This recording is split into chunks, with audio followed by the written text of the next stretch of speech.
জ্বালানি নিয়ে অসন্তোষ, দুর্ভোগ বাড়ছেই। বছর ব্যবধানে আমদানি বেড়েছে দ্বিগুণ, সমন্বিত নীতি প্রণয়নের পরামর্শ। অসঙ্গতি দূর করতে গেলে যে ধরনের বাধার সম্মুখীন হতে হতো, গোষ্ঠীগত স্বার্থ ব্যাহত হতো, সরকার সে বাধা অতিক্রম করার শক্তি এবং সুযোগ পেল। আমের প্রকোপে হিমশিম হাসপাতালে, শয্যা, আইসোলেশন এখন বড় চ্যালেঞ্জ। উপজেলা পর্যন্ত সেবা নিশ্চিতের তাগিদ।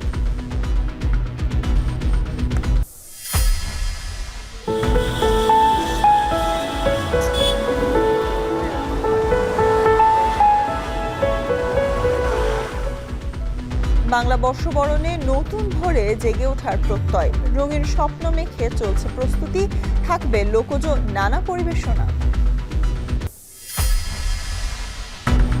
একই দিনে দুই মার্কিন যুদ্ধবিমান ভূপাতিতের দাবি ইরানের, আলোচনায় প্রভাব ফেলবে না জানালেন ডোনাল্ড ট্রাম্প।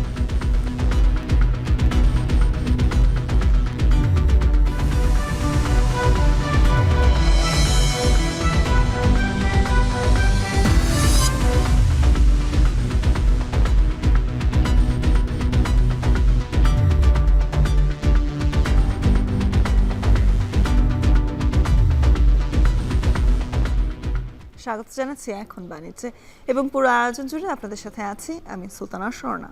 জ্বালানি নিয়ে অসন্তোষ, দুর্ভোগ বাড়ছে। ফিলিং স্টেশনে ঘন্টার পর ঘন্টা দীর্ঘ লাইনে দাঁড়িয়ে তেল নিতে হচ্ছে গ্রাহকদের। এ নিয়ে বিস্তারিত জানাতে রাজধানীর বিজয় সরণির ট্রাস্ট ফিলিং স্টেশনের সামনে থেকে যোগ দিচ্ছেন সহকর্মী ফেরদৌস রহমান।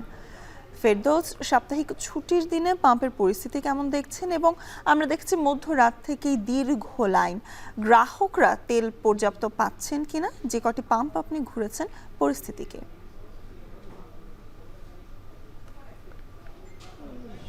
স্বর্ণা, আমি বিজয় সরণিতে রয়েছে ট্রাস্ট যে ফিলিং স্টেশনগুলো রয়েছে সেখানে সকালের পর থেকে বিভিন্ন ফিলিং স্টেশনে আমি ঘুরেছি, বিশেষ করে মতিঝিল, আসাদ গেট এবং শ্যামলীর ফিলিং স্টেশনগুলোতে।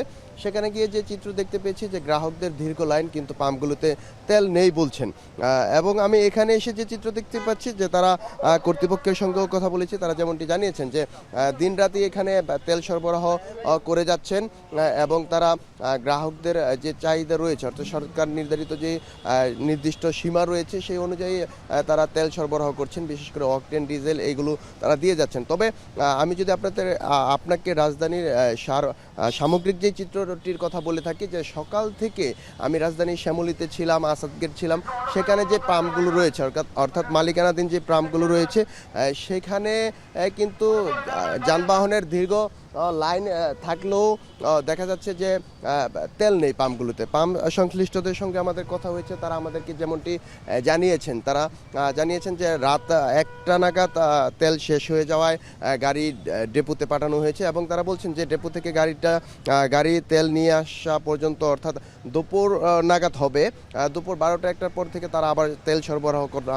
শুরু করতে পারবে। তবে দীর্ঘ লাইনে দাঁড়িয়ে থাকা গ্রাহকরা আমাদেরকে যে তাদের ভোগান্তির কথা জানিয়েছেন, তারা আমাদেরকে বলেছেন কেউ 4 থেকে 5 ঘন্টা অপেক্ষায় রয়েছেন ফিলিং স্টেশনগুলোর সামনে, তবে তারা তেল পাচ্ছেন না তাদের চাহিদা অনুযায়ী।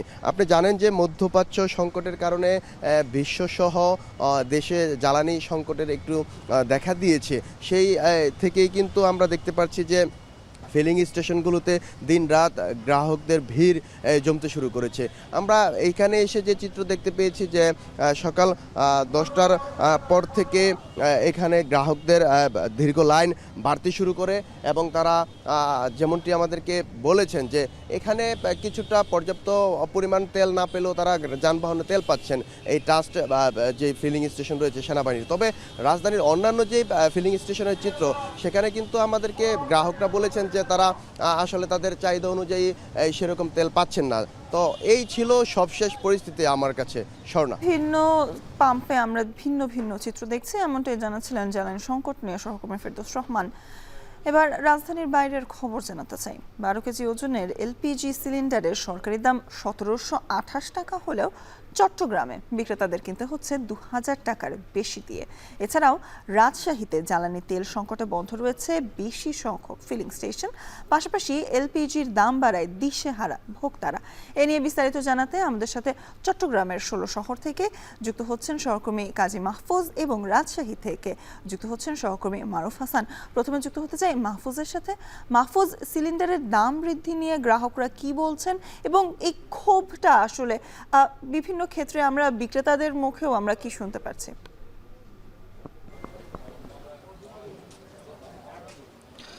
স্বর্ণা, এলপি গ্যাস নিয়ে নৈরাজ্য দীর্ঘদিনের, কোনোভাবেই থামানো যাচ্ছে না এই নৈরাজ্য। আপনি জানেন যে গেল বৃহস্পতিবার সন্ধ্যায় সরকার এলপি গ্যাসের নতুন দাম নির্ধারণ করে দেয়, যেখানে আমরা দেখি যে 12 কেজি ওজনের যে সিলিন্ডার রয়েছে সেগুলোর দাম নতুন দাম নির্ধারিত হয় ১৭২৮ টাকা। কিন্তু বাস্তব চিত্র অর্থাৎ বাজারে এসে চিত্রটা ঠিক আমরা উল্টো দেখতে পাচ্ছি, অর্থাৎ ১৭২৮ টাকার সিলিন্ডার বিক্রি হচ্ছে ২,০০০ টাকা, ২১০০ টাকা এবং কোথাও কোথাও ২২০০ টাকাও বিক্রি হচ্ছে। একই সাথে চাহিদা অনুযায়ী কিন্তু সেই সিলিন্ডার পাওয়া যাচ্ছে না, এমন অভিযোগও কিন্তু ক্রেতারা করছেন। আমরা চট্টগ্রামের সকাল থেকে বেশ কয়েকটি এলাকা ঘুরে দেখেছি যেখানে ২,০০০ টাকার নিচে আসলে কোনো সিলিন্ডার গ্যাস মিলছে না। সেক্ষেত্রে ভোক্তারা তো বিরক্তি প্রকাশ করছেন, ক্ষোভ প্রকাশ করছেন, পাশাপাশি যারা ক্রেতা রয়েছেন, খুচরা বিক্রেতা রয়েছেন, তারা বলছেন যে ডিলারদের কাছ থেকে তারা প্রত্যাশিত দামে কিনতে পারছেন না, অর্থাৎ বেশি দামে কিনতে হচ্ছে, ফলে তাদেরকে ৫০ থেকে ৭০ টাকা বেশি দামে বিক্রি করতে হচ্ছে। অর্থাৎ ডিলারদের কাছ থেকে তারা এই সিলিন্ডারগুলো কিনছেন ১৮৫০ টাকা কিংবা ১৯০০ টাকায়, ফলে ২,০০০ টাকা কিংবা ২,০৫০ টাকায় এই সিলিন্ডারগুলো তাদেরকে বিক্রি করতে হচ্ছে।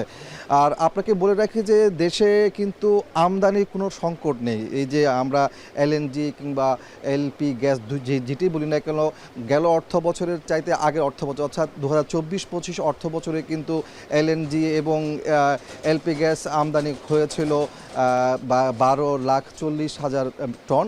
আর সেই জায়গাতে ২৫-২৬ অর্থ বছরে আমরা দেখেছি ৩১,৮০,০০০ টন গ্যাস আমদানি হয়েছে। এরপরও আসলে কেন সংকটটা রয়েছে তৈরি হচ্ছে সেটি যেমন প্রশ্ন রয়েছে, পাশাপাশি সরকারের নজরদারি যেন বাড়ানো হয় এমন কথা বলছেন খুচরা ব্যবসায়ী, একই সাথে ভোক্তারা। দর্শক, আমরা এই বিষয়ে আরও একটু জানবো। রাজশাহীতে রয়েছেন সহকর্মী মারুফ।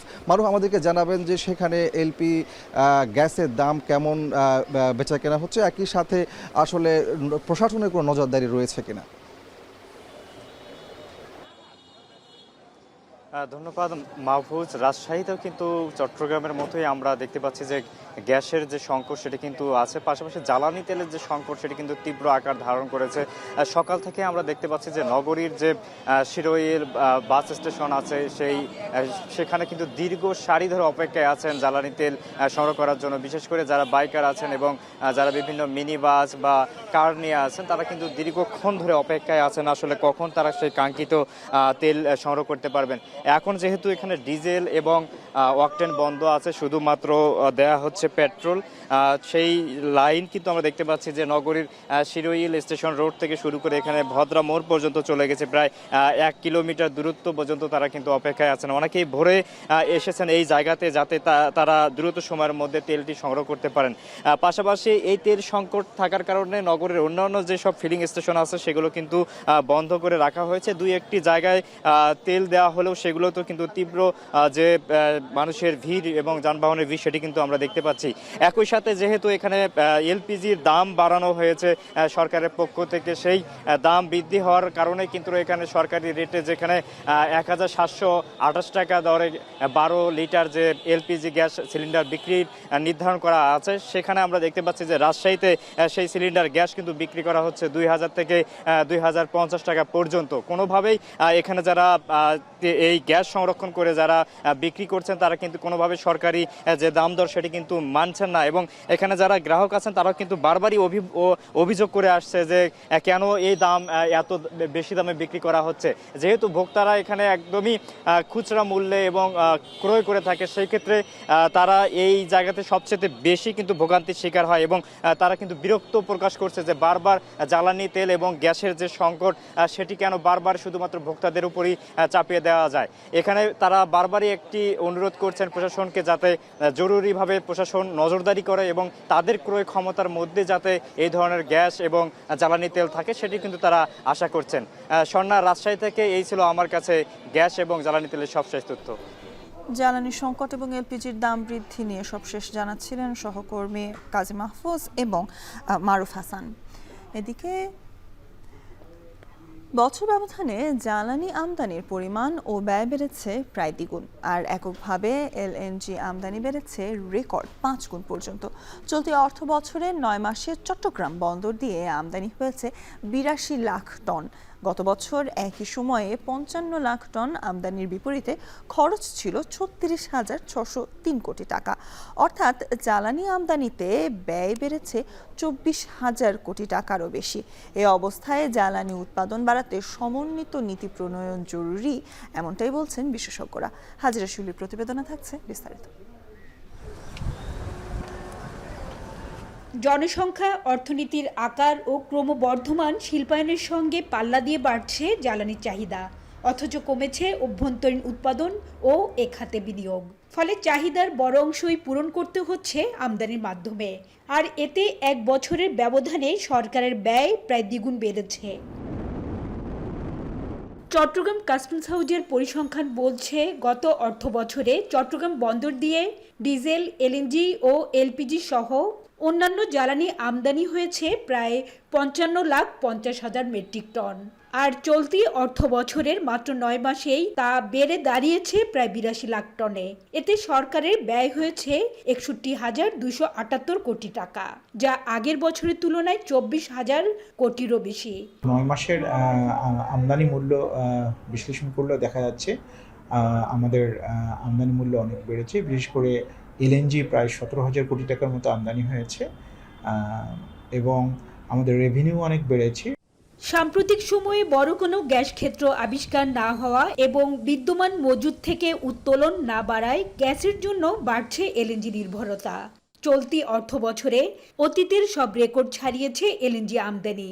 মার্চ পর্যন্ত 9 মাসে প্রায় 26 লাখ টন এলএনজি আমদানি হয়েছে, যা আগের বছরের তুলনায় 5 গুণেরও বেশি। শুধু এলএনজি আমদানিতেই সরকারের অতিরিক্ত ব্যয় হয়েছে প্রায় 14,000 কোটি টাকা।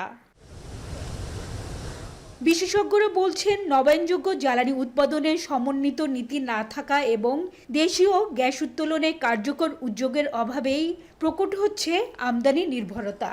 এতে জ্বালানি খাতে সরকারের ভর্তুকির চাপ যেমন বাড়ছে, তেমনি বিদ্যুৎ খাতেও তৈরি হচ্ছে বকেয়ার বোঝা। মধ্যপ্রাচ্যের চলমান অস্থিরতা এই সংকটকে আরো তীব্র করে তুলছে। নবায়নযোগ্য জ্বালানি যেখানে সবচেয়ে বড় রেস্ট্রিকশন জমির, বাংলাদেশের জমির অভাব, সেইখানে প্রাইভেট সেক্টরকে সেই জমি যোগান দেওয়া এবং সেই জমির উপর নির্ভর করে প্রাইভেট সেক্টরকে বলা হচ্ছে যে তোমরা রিনিউয়েবল এনার্জি করো। যুদ্ধ বন্ধ হলে আমার সংকট বন্ধ হয়ে যাবে তা নয়, কিন্তু এই যুদ্ধ আমাকে নাড়া দিয়ে দিল। এই যুদ্ধ আমাকে বাড়তি সতর্ক করলো। অসঙ্গতি দূর করতে গেলে যে ধরনের বাধার সম্মুখীন হতে হতো, গোষ্ঠীগত স্বার্থ ব্যাহত হতো, সরকার সে বাধা অতিক্রম করার শক্তি এবং সুযোগ পেল। জ্বালানি খাত সংশ্লিষ্টরা বলছেন, অপরিশোধিত তেল আমদানি করে দেশে পরিশোধন ও মজুদের সক্ষমতা বাড়ানোর চেয়ে পরিশোধিত তেল আমদানিতেই বেশি আগ্রহ স্বার্থান্বেষী গোষ্ঠীর। এতে একদিকে আমদানি ব্যয় বেড়ে আকাশচুম্বী হয়েছে, অন্যদিকে হচ্ছে না জ্বালানি সংকটের স্থায়ী সুরাহা। ফিনিশ প্রোডাক্ট আমাদের বেশি আনতে হচ্ছে এখন। আমাদের ইস্টার্ন রিফাইনারি যদি আর একটা হয় তাহলে ফিনিশ প্রোডাক্ট আমদানিটা কমে যাবে, তো সেক্ষেত্রে ওরা একটু লাভবান কম হবে। আবার আমরা যদি তেল উৎপাদনের স্বয়ংসম্পূর্ণ হয়ে যায় তাহলে অনেকের কাছে সেটা গাত্রদাহের ব্যাপার হবে। এদিকে 2030 সালের মধ্যে নবায়নযোগ্য জ্বালানি থেকে 10% বিদ্যুৎ উৎপাদনের লক্ষ্যমাত্রা থাকলেও বর্তমানে তা মাত্র 4% সীমাবদ্ধ। তাই বিশেষজ্ঞদের মতে আমদানি নির্ভরতা কমাতে এখনই সমন্বিত ও দীর্ঘমেয়াদী পরিকল্পনা নেওয়া জরুরি। হাজিরা শিউলি, এখন চট্টগ্রাম। দেশে ক্রমশই বাড়ছে হামের প্রাদুর্ভাব, তবে হাসপাতালে চাহিদা অনুযায়ী সিট ও আইসোলেশন ব্যবস্থা না থাকায় বাড়ছে চ্যালেঞ্জ। সরকার টিকাদান কর্মসূচি হাতে নিলেও বিশেষজ্ঞরা বলছেন উপজেলা পর্যন্ত নিশ্চিত করতে হবে চিকিৎসা সেবা, বাড়ি বাড়ি গিয়ে আলাদা করতে হবে আক্রান্তদের। বিস্তারিত রাজীব হোসেনের প্রতিবেদন। চলতি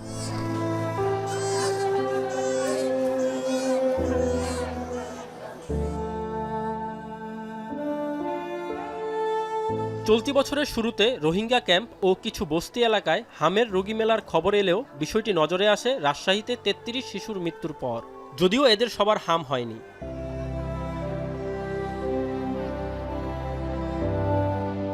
গত ১৯ দিনে ভাইরাসবাহী এই রোগটিতে আক্রান্ত হয়ে অন্তত ৯৪ জন শিশুর মৃত্যু হয়েছে। প্রায় নির্মূল এই রোগটি হঠাৎ বেড়ে যাওয়ায় প্রস্তুতি ছিল না স্বাস্থ্য মন্ত্রণালয়ের। স্বয়ং স্বাস্থ্যমন্ত্রী এটিকে বজ্রপাতের সঙ্গে তুলনা করেছেন। আগামী রবিবার থেকে সারা বাংলাদেশে পরিস্থিতি মোকাবেলায় রোববার থেকে জরুরি টিকাদান কর্মসূচি হাতে নিয়েছে সরকার। পাশাপাশি নতুন করে আরও টিকা কিনতে ৬০০ কোটি টাকা বরাদ্দ দেওয়া হয়েছে। এছাড়া হাসপাতালগুলোতে শয্যা সংখ্যা ও ভেন্টিলেটর বাড়ানোর কার্যক্রম চলমান বলেও জানিয়েছে স্বাস্থ্য অধিদপ্তর। ৮৫০ কোটির 50% টাকা দিয়ে সরাসরি টিকাটা কেনা হচ্ছে এবং বাকি 50% যেটা টেন্ডারের মাধ্যমে কেনার কথা ছিল ওটাও সরকার চিন্তা করছেন যে ডাইরেক্ট ইউনিসেফের কাছ থেকে কেনা যায় কিনা। সারা বাংলাদেশে যতগুলো জেলা হসপিটাল, মেডিকেল কলেজ হসপিটাল এবং উপজেলা হেলথ কমপ্লেক্স, সেখানে কিন্তু আমরা ডেডিকেটেড মেজেলস ওয়ার্ড বা সেন্টার আমরা চালু করছি, যাতে রোগীগুলো আসলে একদম আলাদা করে ওখানে রেখে দেওয়া যায়। তবে হামের প্রাদুর্ভাব নিয়ন্ত্রণে আইসোলেশনের বিকল্প নেই বলেও জানান স্বাস্থ্য অধিদপ্তরের এই কর্মকর্তা। উদ্যোগটা সরকার নিচ্ছে, এটা হলো আইডিয়াল ইন্টারন্যাশনালি অ্যাকসেপ্টেড একটা স্ট্যান্ডার্ড। এটাই বর্তমান সরকার মেনটেন করছে। সেটা হলো আইসোলেশন, আইসোলেশন, আইসোলেশন। ভাইরাসের এগেনস্টে কোনো স্পেসিফিক ম্যানেজমেন্ট নেই, দুনিয়াতে পর্যন্ত নেই। ভাইরাসের চিকিৎসা হয় সিম্পটোমেটিক।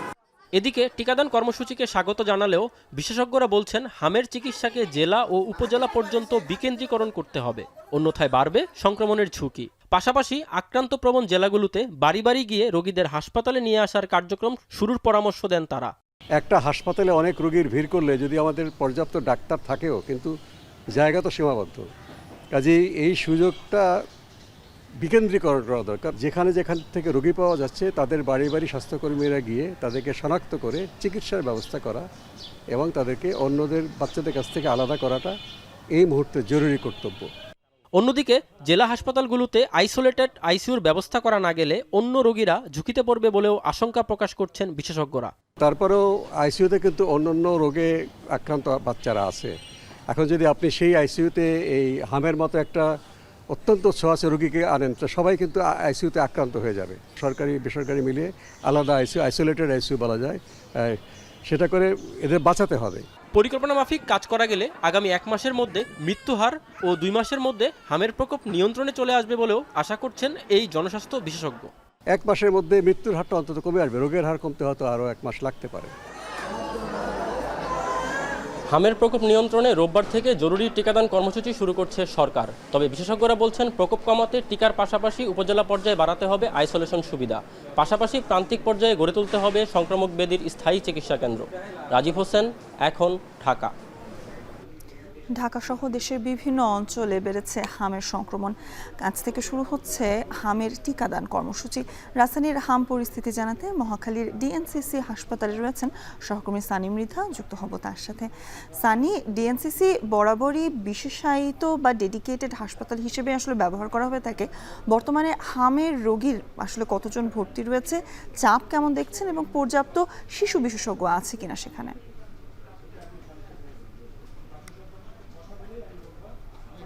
আপনি যেমনটা বলছিলেন যে বরাবরের মতোই কিন্তু এবারও এই যে হামের কারণে এটাকে ডেডিকেটেড করা হয়েছে। এখানে আমরা আসার পর এখন যে ওয়ার্ডে আছে এখানে ৭৭টি বেড রয়েছে। পুরো ৭৭টি বেডই কিন্তু এখানে পুরোপুরি রোগী দিয়ে ভর্তি করা হয়েছে। পাশাপাশি যদি আপনাকে বলে আইসিইউতে কিন্তু ৫২ জনের মতো ভর্তি আছে এবং একই সাথে গত একদিনে এখন পর্যন্ত 1 জন মারা গিয়েছেন। তবে বিস্তারিত জানার জন্য আমরা এখানকার যিনি কর্তব্যরত চিকিৎসক রয়েছেন বা কর্তৃপক্ষ রয়েছেন তারা আমাদেরকে বলেছেন দুপুর নাগাদ আসলে তারা বিস্তারিত তথ্য আমাদেরকে দিতে পারবেন। তবে আমি এখানে তাদের বোর্ডে ঝুলানো কিছু ইনফরমেশন তথ্য আপনার সাথে সাথে আসলে বলতে চাই সেটা হলো যে আপনি জানেন যে এটি হাম প্রাদুর্ভাব দ্রুত ছড়িয়ে পড়ার পর থেকেই কিন্তু এই মহাখালী ডিএনসিসি যে হাসপাতালটি রয়েছে এটিকে আসলে ডেডিকেটেড করা হয়েছে। যদি আপনাকে বলি এখন পর্যন্ত জেনারেল ওয়ার্ড যে এই ওয়ার্ডটি রয়েছে জেনারেল ওয়ার্ডে কিন্তু ৭৭ জন ভর্তি রয়েছে। এছাড়া কিন্তু অন্য একটি ওয়ার্ডে আছে ১৫৫ জন, এর বাইরে আইসিইউতে আছে ৫২ জন। এখানে সর্বমোট ২৮৪ জন ভর্তি আছে এবং এখানে কিন্তু সব রুগী হাম সংক্রমণ নিয়ে যারা এসছেন তাদেরকেই কেবলমাত্র ভর্তি করা হচ্ছে। এর বাইরে আইসিইউতে ৩ জন অন্য রুগী থাকলেও বাকি সবাই কিন্তু হামের রুগী এখানে আছেন। এবং এর যদি আপনাকে আরেকটু বিস্তারিত বলি, এখানে কিন্তু দেশের বিভিন্ন জেলা থেকে এখানে রুগীরা আসছেন। আমরা তাদের সাথে কথা বলেছি। প্রাথমিক পর্যায়ে তারা জ্বর, কাশি, তারপরে পাতলা পায়খানার এই সব সিমটম দেখার পরে কিন্তু তারা চিকিৎসকদের কাছে যাচ্ছেন। এবং একই সাথে যে আমরা দেখলাম যে এই দ্রুততম প্রথম পর্যায়ে চিকিৎসকের কাছে গেল, তারা কিন্তু সেভাবে সংক্রমণ বা শনাক্ত না করার কারণে কিন্তু পরবর্তীতে এই রোগটি ছড়িয়ে যাচ্ছে। এবং একই সাথে তারা বলছে যে দ্রুততম সময়ের মধ্যে যদি টিকাদান কর্মসূচি শুরু হয়ে গেলে সেই সংখ্যা বা সংক্রমণের যে সংক্রামিত হওয়ার যে চেষ্টা সেটা কিন্তু অনেকটা কমে আসবে বলে আমাদেরকে জানিয়েছে। স্বর্ণা, এই ছিল আমার কাছে সবশেষ। রাজধানীর ডিএনসিসি হাসপাতাল থেকে হামের প্রাদুর্ভাব নিয়ে সর্বশেষ জানিয়েছিলেন সহকর্মী সানি মৃধা। এদিকে বগুড়ায় হামের প্রকোপ মোকাবিলায় শহীদ জিয়াউর রহমান মেডিকেল কলেজ হাসপাতালের ৫০ শয্যার বিশেষ ওয়ার্ডে দেওয়া হচ্ছে চিকিৎসা সেবা। রবিবার থেকে হামের টিকা দিতেও প্রস্তুত জেলার স্বাস্থ্য বিভাগ।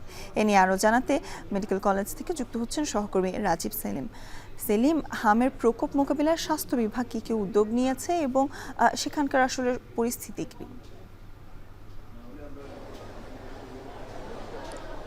স্বর্ণা, আমি এখন যে হাসপাতালটিতে রয়েছি বগুড়ার শহীদ জিয়াউর রহমান মেডিকেল কলেজ হাসপাতাল। এই হাসপাতালে ঠিক এক সপ্তাহ আগে থেকে অর্থাৎ গেল রোববার থেকে হামের প্রাদুর্ভাব অনেকটাই বেড়ে যাওয়ার কারণে রোগী ভর্তি হতে শুরু করেন এবং প্রথম রোববারের দিন হামের প্রকোপ নিয়ে এসে রোগী ভর্তি হন এবং তারপর থেকে এখন পর্যন্ত সব মিলিয়ে ২৪ জন রোগী বগুড়ার এই শহীদ জিয়াউর রহমান মেডিকেল কলেজ হাসপাতালের যে বিশেষ ইউনিট রয়েছে হামের প্রাদুর্ভাব মোকাবিলায় সেই ইউনিটটিতে ভর্তি রয়েছে।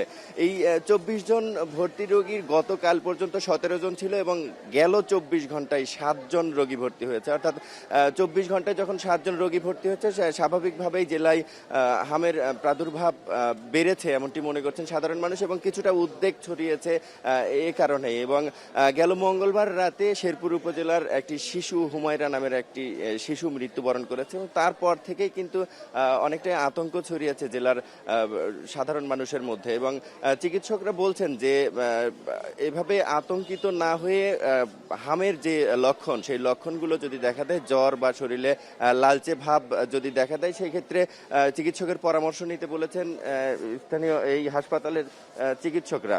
আর তখন থেকেই কিন্তু সাধারণ মানুষ এই হাসপাতালে আসছেন এবং যাদের এরকম উপসর্গ রয়েছে তাদের নমুনা সংগ্রহ করে ঢাকায় পাঠানো হয়েছে। এ পর্যন্ত সব মিলিয়ে ৫৯ জনের নমুনা পাঠানো হয়েছে এবং সেখান থেকে মাত্র ২ জন হাম শনাক্ত হয়েছে এবং বাকি ৫৭ জনের কিন্তু নেগেটিভ এসেছে। সুতরাং চিকিৎসকরা বলছেন যে এরকম লক্ষণ দেখা গেলেই আতঙ্কিত না হয়ে চিকিৎসকের পরামর্শ নিন, যেহেতু খুবই কম সংখ্যক পজিটিভ হচ্ছে।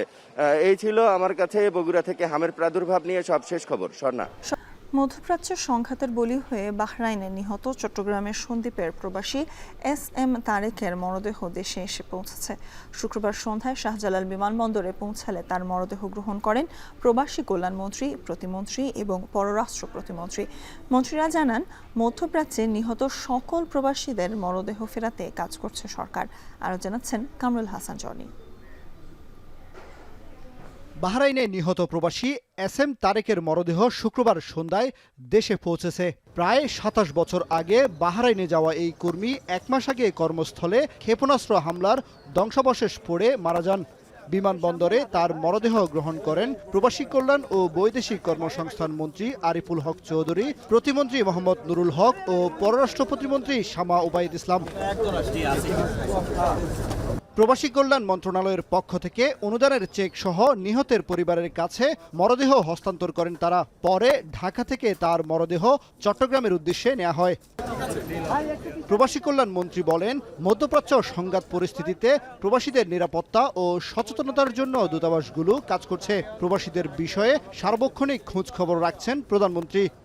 তারেক রহমানের এই সরকার মধ্যপ্রাচ্যের যুদ্ধ ঘোষণা হওয়ার পর থেকেই শুধু মরদেহ রিসিভ করা বা তাদের পরিবার এটা নয়, আমাদের এদেরকে সেফ রাখা এবং তাদেরকে অ্যাওয়ারনেসের মাধ্যমে যতটুকু সম্ভব যোগাযোগের মাধ্যমে যাতে আমাদের দেশে নিরাপদে ফিরিয়ে আনা যায়।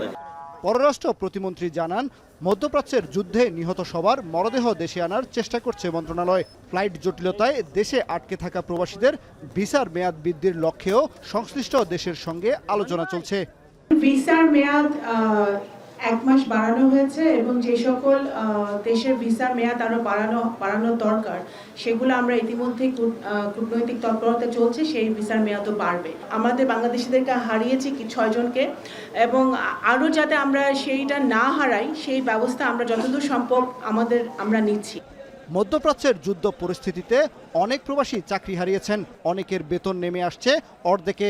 এমন অবস্থায় শ্রমবাজারের সংকট তৈরি হবে কিনা জানতে চাইলে প্রতিমন্ত্রী বলেন, যুদ্ধের কারণে শ্রমবাজারে সংকট তৈরি হবে না। চলতি মাসে মালয়েশিয়ার শ্রমবাজার উন্মুক্তের বিষয়ে দেশটির সঙ্গে আলোচনা করা হবে। আগামী 8 এপ্রিল আমাদের মন্ত্রী পর্যায়ে মালয়েশিয়ার শ্রমবাজার ওপেন করার জন্য একটা মিটিং হবে, থাইল্যান্ডের একটা মিটিং হবে এবং অনেকখানি এই কাজে আমাদের অগ্রগতি হয়েছে। আশা করি আমাদের এই ক্ষেত্রে খুব বেশি সংকট তৈরি হবে না। মধ্যপ্রাচ্য সংঘাতে এই পর্যন্ত সৌদি আরব, আমিরাত ও বাহরাইনে 6 বাংলাদেশি নিহতের তথ্য জানালেও কুয়েতে মাইন বিস্ফোরণে নিহত কুমিল্লার জাহিদ হোসেন ও ইরাকে নিহত মুন্সিগঞ্জের হবিপাইকের তথ্য নেই মন্ত্রণালয়ের কাছে। নিহতদের মধ্যে এ পর্যন্ত বাহরাইন, সৌদি আরব ও আরব আমিরাত থেকে 3 জনের মরদেহ দেশে আনা হলো। এছাড়া সৌদি আরবে নিহত বাচ্চু মিয়ার মরদেহ দূতাবাসের তত্ত্বাবধানে সেখানে দাফন করা হয়েছে। কামরুল হাসান, জনি, এখন, ঢাকা। থাকছে আন্তর্জাতিক প্রসঙ্গ। চলমান সংঘাতে বিভীষিকাময় দিন পার করল ইসরায়েল যুক্তরাষ্ট্র। একদিনে 2টি মার্কিন যুদ্ধ বিমান ও 3টি শক্তিশালী ড্রোন ভূপাতিত করেছে ইরান। আল জাজিরার তথ্য মতে এরপর দীর্ঘ অভিযান চালিয়ে বিমানের 2 ক্রুকে উদ্ধার করেছে মার্কিন সেনাবাহিনী, যদিও এখনও নিখোঁজ রয়েছেন 1 জন। তবে এনবিসি নিউজকে ডোনাল্ড ট্রাম্প জানিয়েছেন, বিমান বিধ্বস্তের ঘটনা ইরানের সঙ্গে প্রস্তাবিত আলোচনায় কোনো প্রভাব ফেলবে না। বিস্তারিত জানাচ্ছেন শাহানা জাহান। যুদ্ধের 36তম দিনে এসে ইরান যুদ্ধের তীব্রতা আরও বেড়েই চলেছে। এবার একই দিনে যুক্তরাষ্ট্রের 2টি যুদ্ধ বিমান ও 3টি শক্তিশালী ড্রোন ভূপাতিত করেছে ইরান। প্রথমে F-15 বিমান ইরানের মধ্যাঞ্চলে বিধ্বস্ত হয়, অন্যটি হলো A-10 মডেলের যুদ্ধ বিমান, যেটা হরমুজ প্রণালীর কাছে পারস্য উপসাগরে বিধ্বস্ত হয়। ইরানের সামরিক বাহিনী বলছে, এই হামলা প্রমাণ করে যে যুক্তরাষ্ট্র ও ইসরায়েলের বিরুদ্ধে তাদের বাহিনীর এখনও লড়াই করার সক্ষমতা রয়েছে। তবে যুদ্ধবিমান ভূপাতিত করার ঘটনা ইরানের সঙ্গে প্রস্তাবিত আলোচনায় কোনো প্রভাব ফেলবে না বলে জানিয়েছেন মার্কিন প্রেসিডেন্ট ডোনাল্ড ট্রাম্প। এনবিসি নিউজকে দেয়া এক টেলিফোন সাক্ষাৎকারে তিনি একথা বলেন। এরই মধ্যে বিমানের 2 ক্রু সদস্যকে উদ্ধার করা হয়েছে, তবে এখনও নিখোঁজ রয়েছে 1 জন। ইরানের বিরুদ্ধে যুদ্ধে শুক্রবার পর্যন্ত যুক্তরাষ্ট্রের অন্তত 13 সৈন্য নিহত এবং 365 জন আহত হয়েছে বলে জানিয়েছে পেন্টাগন। এদিকে ইরানের হামলায় ইসরায়েলের দক্ষিণ নেগেভের শিল্পাঞ্চলের আগুন নিয়ন্ত্রণে এলেও এখনও মধ্যাঞ্চলে বিদ্যুৎ বিচ্ছিন্ন। পাশাপাশি মধ্যপ্রাচ্যেও হামলা চালিয়ে যাচ্ছে IRGC। এতে সংযুক্ত আরব আমিরাতে নিহত হয়েছে 1 জন। বাহরাইনের সতর্কতা সাইরেন বাজানো হচ্ছে এবং বাসিন্দাদের নিরাপদ স্থানে সরে যাওয়ার আহ্বান জানানো হয়েছে। সৌদি আরব পূর্বাঞ্চলীয় প্রদেশে সংক্ষিপ্ত সতর্কতা জারি করেছে। গত 24 ঘন্টায় ইরানের বিরুদ্ধে 200-র বেশি হামলা চালিয়েছে যুক্তরাষ্ট্র ইসরায়েল। দক্ষিণ লেবাননের লিতানি নদীর উপর 2টি গুরুত্বপূর্ণ সেতু ধ্বংস করেছে ইসরায়েলি বাহিনী। এর মাধ্যমে ওই অঞ্চলে তাদের দখলদারিত্ব আরও প্রসারিত হল।